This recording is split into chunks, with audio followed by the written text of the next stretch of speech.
moved from India to Turkey, we were searching for different schools here. That was our first priority. Yeah, because yes, because we had to.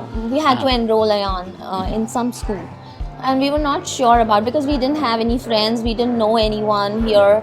Well, she actually found I met someone in our society in 511. I met someone and they told me about uNiK school.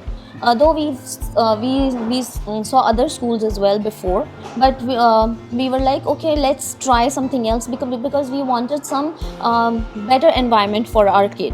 So one of my friends, she told me about uNiK school. We came here and we spoke to Miss Sumaya. She told us about the entire the philosophy, curriculum and the how they philosophy. do it and all that. We kind of liked it at that yes. time and all that. We thought that okay, let's try this. They were dedicated.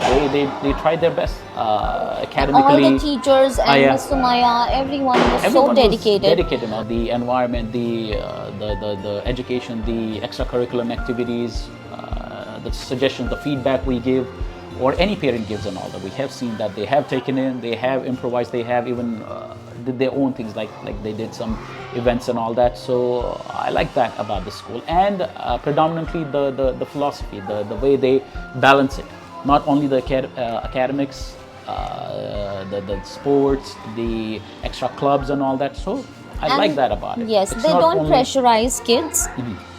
They give full freedom to kids. Yes, it is different than other schools. First, their philosophy, the Reggio Emilia philosophy and all that, they follow that. The reading club, the TED Talk. My favorite is the TED Talk because it gives exposure to the children, and in fact, a lot of exposure at this age. So this will develop a lot of confidence in them. So I really like this.